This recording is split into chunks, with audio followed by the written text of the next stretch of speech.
Have you ever wondered why you can feel a character's fear or joy before they even say a single word?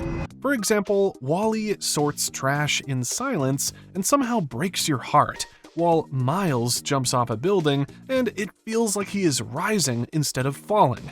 What makes scenes like this work, and why do movies like Shark Tale and The Good Dinosaur fail at certain things that could have taken their visual storytelling to the next level?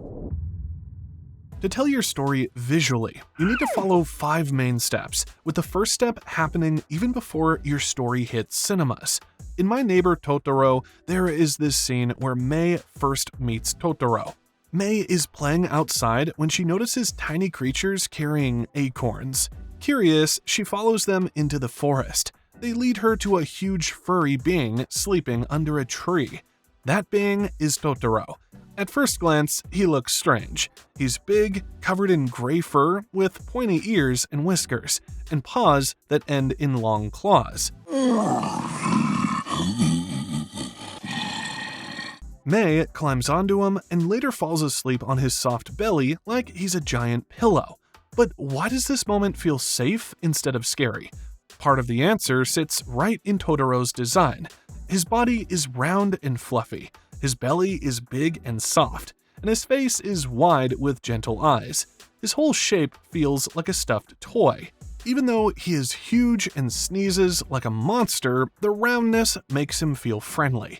The design tells Mei and the audience that this creature can be trusted. You can see the same idea in Big Hero 6 with Baymax, who is basically a walking marshmallow.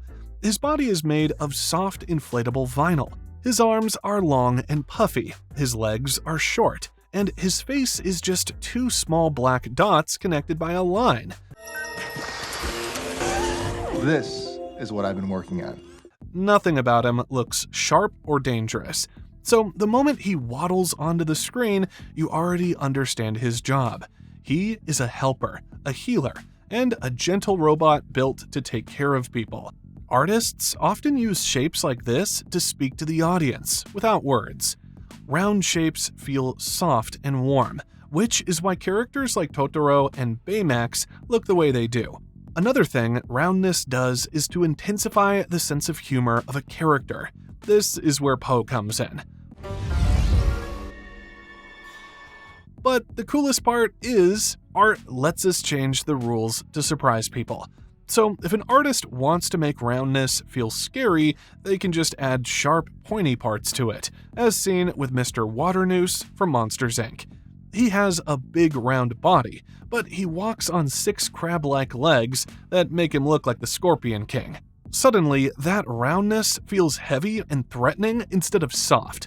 But this isn't about roundness alone. Other shapes tell different stories. Squares and rectangles represent things that are solid, stubborn, and strong. Carl Fredricksen from Up is very boxy because he is a man who is stuck in his ways and won't move. But what about triangles or rectangles? Well, Kingpin from Into the Spider-Verse gives us a clear idea. He is designed like a walking wall. His body is a giant solid black rectangle that takes up the whole screen, which shows his power over the city. However, his legs are small triangles.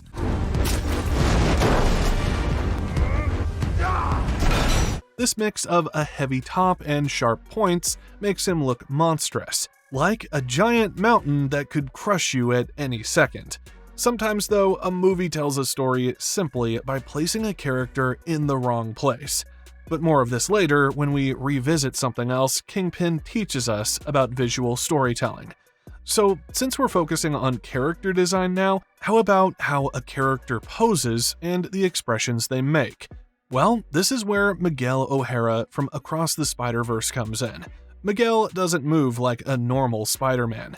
He has claws, fangs, and crouches like a prowling predator, which makes us feel like we are his prey. That already hints at an antagonist even before he decides to harm Miles. You can tell already that details such as pose, shape, and size of characters matter. So when the creators fail to consider these little details, we get flops like what we see in Shark Tale. Here, the designs are sorta creepy because the movie tries to paste human faces onto fish bodies. Instead of creating a unique visual signature, the artists made characters look exactly like the actors who voiced them. Sure. Good morning, Southside Reef. I'm Katie Current, keeping it current. This is often called the uncanny valley, where a character looks just human enough to be weird, but not human enough to be real. So yeah, Shark Tale totally botched their whole character design, but this doesn't mean they should have copied what movies like Finding Nemo did with their sea creatures. This is because the idea of following the same patterns in movies can become a problem when overused. For example, many heroes are starting to look alike. You can see similar face structures and body shapes of the main heroes across films like Onward, Ratatouille, Spies in Disguise, and even Cloudy with a Chance of Meatballs. When every hero starts sharing the same face and body style, the designs slowly lose their spark. So switch it up a little. Give us something like Puss, or even better, look at the variations of hero designs that Across the Spider-Verse handed us. But shapes are only one part of visual storytelling. Sometimes the story speaks through something even simpler, yet you won't understand it until you're told. This is the part where color takes center stage. You see, every animated movie uses color contrast to guide your feelings. Sometimes the change is loud and obvious, other times it's quiet. When color is used badly, the movie can feel strange, even if you cannot explain why. A good place to start is a film that almost got it right, but missed an important step. That movie is The Good Dinosaur. Here, the artists put so much work into making the landscapes look almost like real-life photographs. They look like pictures you would see in a nature magazine. But then they placed these very bright, cartoony-looking dinosaurs right on top of those realistic backgrounds. Because the dinosaurs' skin and the world around them have such different levels of detail and color, they don't look like they belong in the same place. It's like pasting a drawing of a toy onto a photo of a real forest. So the best way to see how powerful color can be is to look at Into the Spider-Verse. This movie is like a living, breathing comic book. It's so beautiful and creative, and one reason it is so is because the artists gave every single spider hero their own unique color palette. If you look at Spider-Noir, he is almost entirely black and white, which perfectly matches his dark, mysterious personality and the 1930s detective world he comes from. Wherever I go, the wind. Then you have Gwen Stacy, whose world looks like a beautiful mood ring. Her colors are soft pinks, purples, and blues that actually change and drip down the walls. That means my job. And we can't forget Penny Parker, who comes from a futuristic world inspired by Japanese cartoons. Her palette is filled with super bright candy colors and neon glares that make her feel like she jumped straight out of a video game.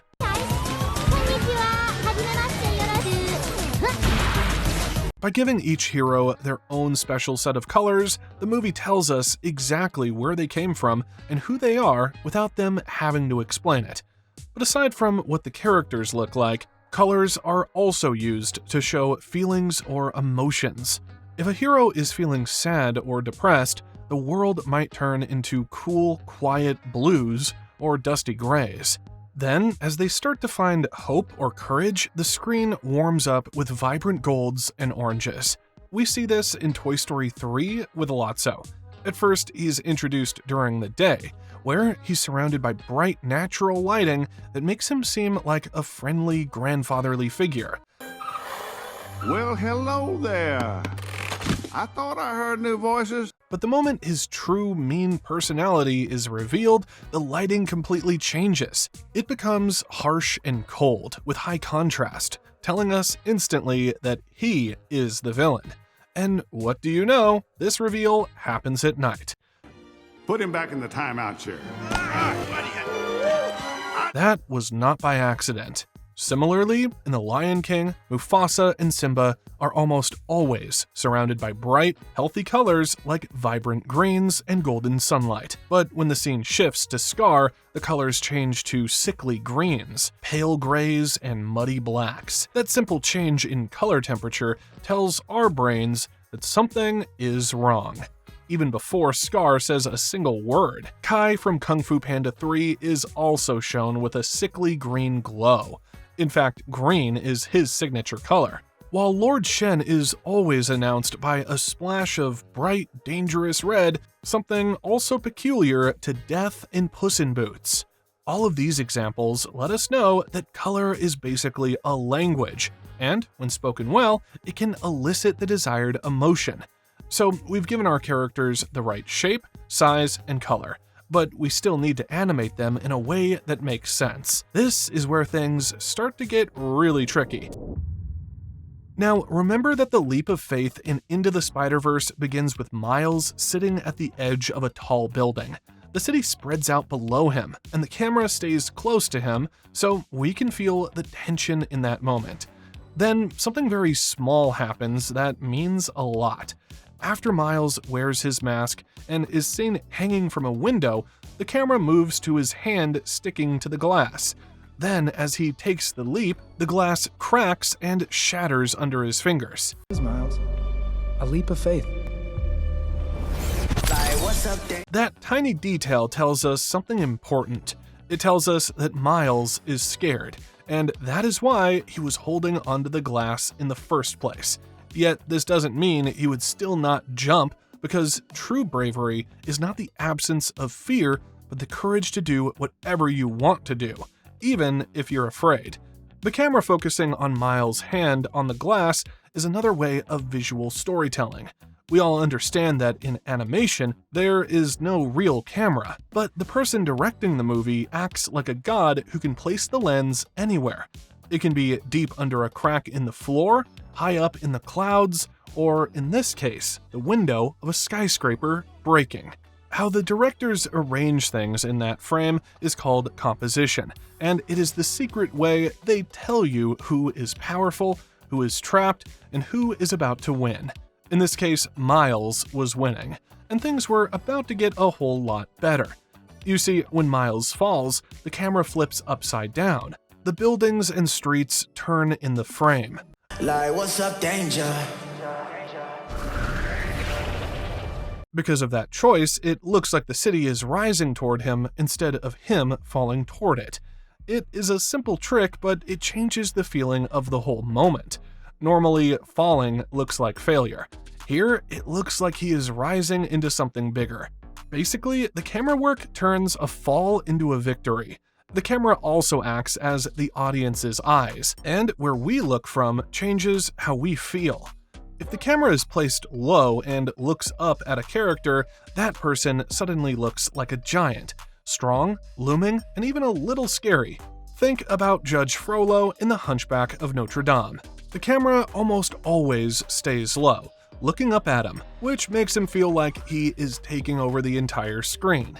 At the same time, Quasimodo is often filmed from above, which makes him look small and lonely against the giant Frollo. And this is my thanks for taking you in and raising you as my son? I'm sorry, sir. It tells us who has the power without anyone saying a single word. Similarly, when Kingpin is viewed from the top, he is not as scary as when he is viewed from below. Then there's framing, which is using parts of the world, like a doorway, a window, or even a desk, to box a character in. This is a visual way of saying, you are trapped. In The Incredibles, when Bob Parr is sitting in his small car, or even his cramped office cubicle, the walls and the low ceiling frame him so tightly that he looks like he's inside a cage. That composition tells the whole story. This is a man who once saved the world, and now he's stuck with ordinary life, stamping paperwork. You know he's frustrated and sad the moment you see him. Great animated films treat the camera like another storyteller. Every angle, every frame, and every movement helps the audience feel what the character is going through. So once you've been able to position your camera well, you need to probably remove something that is important to art: dialogue. There's nothing wrong with dialogue, but if you really want to nail your visual storytelling, then you need to follow the old rule: show, don't tell. This means instead of having a character explain what is happening, the movie uses pictures to make us feel and understand the story. The movie Up is probably the gold standard for this rule. Think about the famous opening montage where we see Carl and Ellie growing old together. We don't need a narrator to say they loved each other, but they were sad they couldn't have a baby and never got to go on their trip. Instead, we see it happen. We see them painting a room for a baby, and then we see them in a doctor's office with their heads down. We see them putting coins into a glass jar for their big adventure, but then we see the glass break over and over again to pay for car tires or hospital bills. By the time Ellie passes away and Carl is left alone, we don't need to be told he is heartbroken. WALL-E also uses the show don't tell trick perfectly. For the entire first act, there is almost no talking at all. The visuals do every bit of the hard work. At the beginning, the camera moves through space and lands on a planet that is dull, brown, and dusty. We see huge mountains, but as we get closer, we realize they are piles of garbage stacked as high as skyscrapers. Then we are shown the only thing still moving in this empty world: a small robot quietly doing his job, with a cockroach acting as its only companion.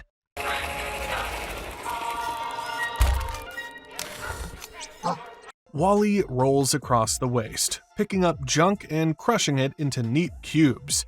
No one explains why it is there, and no one stops to give a speech about how humans ruined the planet. Instead, the film trusts the audience to understand what the images mean. But the visual storytelling gets better. Soon, we're shown broken machines scattered across the land, old robots that stopped working long ago. This tells us that the little robot we are watching has been alone for a very long time. We then see it collecting strange objects from the trash, like small toys and tools. That tells us something important about its personality. It is curious and keeps things it finds interesting. We are shown that it is the last one left because it passes rows of other robots just like it that are broken and covered in dust. WALL-E even uses their parts to fix itself. When it gets to his home in an old van, it takes off its tracks like someone taking off their shoes after a long day. This tells us it takes pride in its space. We then see it watching an old movie and staring at two people holding hands. It slowly copies the gesture with its own metal hand. No one says the words out loud, yet we understand that WALL-E wants connection. In about 8 minutes, without a single word of dialogue, we know exactly where we are, who WALL-E is, and what it desires. The Emoji Movie tried to copy WALL-E, as it starts out in space and moves toward a different world. But instead of letting us look at the world and figure things out, the main character, Gene, starts talking immediately. The world we live in. It's so wondrous, mysterious. He narrates the entire opening, explaining exactly how the phone works and how everyone in his city has to act a certain way. Because he's telling us everything, our brains don't get to go on the adventure of discovering the world for ourselves. When used well, show don't tell can also be used to spot the genre of a movie. You see, the dusty wind and empty cities at the beginning of WALL-E tell us right away that this is a dystopian story about the end of the world. It's the same in a movie like Coraline.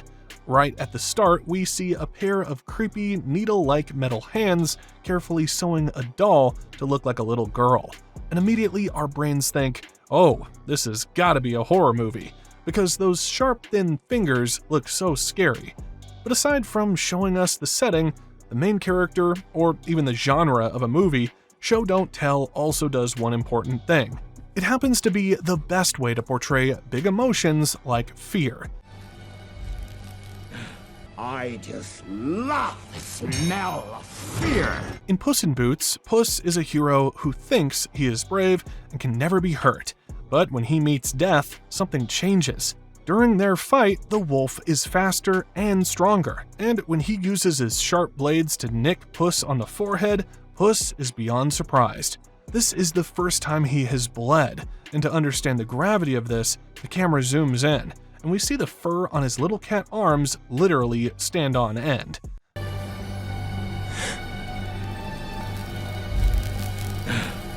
That tiny visual tells the audience that Puss is terrified for his life even before Death says that he loves the smell of fear. Fear. I do love the smell of fear. It's also like in Kung Fu Panda when Tai Lung fights the Furious Five on the bridge. After he strikes Monkey right in the chest, we see Monkey instantly freeze and collapse. But the best part was the look of pure horror on the faces of the other heroes, which tells us that the Furious Five have suddenly become the Frightened Five. But he didn't teach you everything. You see, when you show the audience the story through these small, powerful images, it stays in their hearts much longer than if you just tell them what to think. So now that you've been able to limit what you tell the audience and nail your character designs and camera angles, you can call it a day. Or you can do this next thing to make your visual storytelling God level. Step 5. Use narrative rhyme. After Miles Morales accidentally becomes a Spider-Man, he goes through a tough process of understanding his powers and even building his confidence. At first, we see him fail at trying to jump over skyscrapers. He can't even make the leap. And when he summons up enough courage to, he trips on his loose shoelace and crashes to the ground.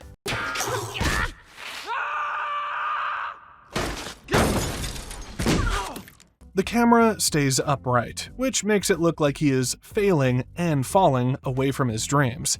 But at the end of the movie, during his big leap of faith, he jumps off a building again. This time, the camera is flipped, upside down.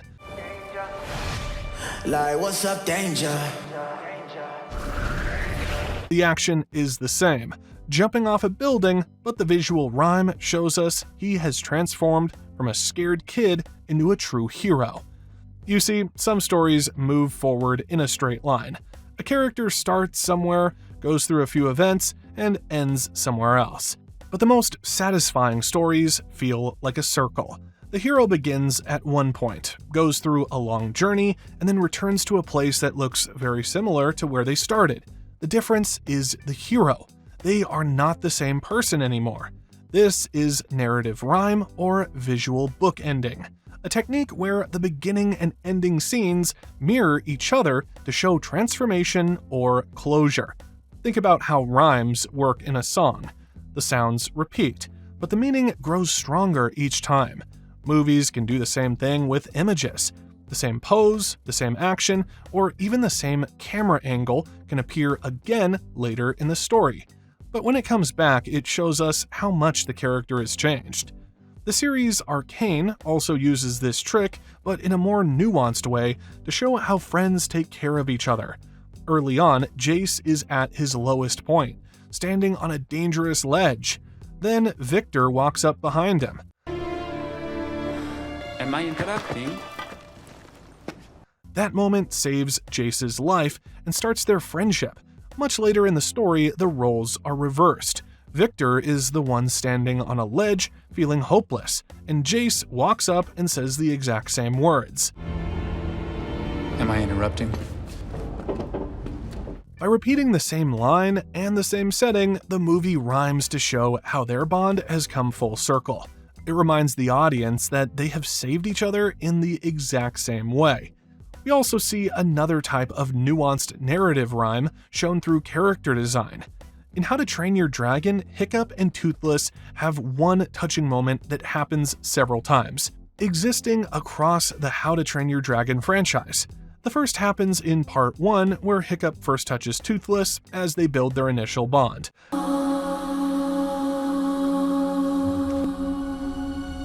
Then again in Parts 2 and 3. That scene is repeated several times. But what's probably the most painful one happened when Hiccup says goodbye to Toothless. Go, Toothless. Go. However, this is not the nuance we speak of. We are referring to the part where Hiccup loses a part of his leg and has to wear a metal one. Meanwhile, Toothless is missing a part of his tail and needs a metal fin to fly. So, because they share the same kind of broken trait, the movie visually rhymes them to show they are two halves of one whole. That said, many a time the visual bookending technique can be as straightforward as what The Lion King does with the Circle of Life occurring at the start and end of the movie. So whether it's Miles's leap of faith or the dynamics between Jace and Victor, narrative rhyme is another great way of telling stories visually. Unfortunately, we can't use this technique to save a character from getting assassinated in a movie sequel, especially when that sequel is handled by Disney. This video here details some of the worst character assassinations in animation.